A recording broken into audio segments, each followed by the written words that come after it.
When I think about Merck's role as a social enterprise, I have to go back to the statements that were made by our latter-day founder, George W. Merck.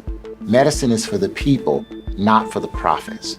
And that has always been the main ethos of Merck as a company. I was born in the year of Brown versus Board of Education, and so all of my life, whether it was growing up during the Civil Rights Movement, going to college during the Vietnam era, all around me were discussions about what we aspired to be as a society. And so for me as a CEO, I can't separate who I am as a human being from how I approach my job. And I think businesses increasingly have an opportunity to speak to some of the big societal issues that we're facing. When people talk about business, they often talk about it in an isolated way. In reality, businesses operate in a political, social, and economic context. In today's society, companies can't operate in isolation from the major issues that are facing society. And I totally agree with Larry Fink and others that if we're going to be sustainable as businesses, we want to be in a situation where contributing to society is what our mission is. We never want to be in a situation where our only goal is to pursue profits. I think CEOs have to balance two things. They have an institutional responsibility to their employees, to their shareholders, to their other stakeholders, customers, and the like.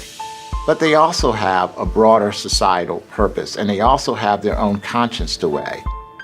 Businesses do exist to meet a societal need, and those companies that last for a long time do so because they meet that need better than their competitors do. Merck's overall mission has really helped the company be successful for one reason above all, and that is we're in a fierce competition for the best talent in this industry.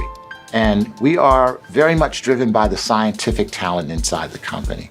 And you'll find that a lot of people who decide where they want to go after postgraduate school, medical school, they want to work for a company whose values reflect their own personal values. And I think it's a tremendous competitive advantage to be a company that is not simply operating in the for-profit context, but to also be operating in the context of what it is that we can do for society and our fellow human beings.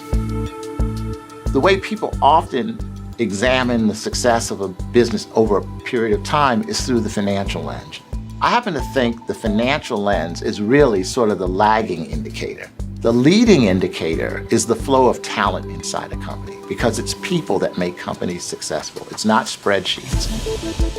You should always look for the opportunities to make a real contribution. One of the things that really means is you've got to seek a certain amount of autonomy and accountability in your life. You don't want to just be a follower.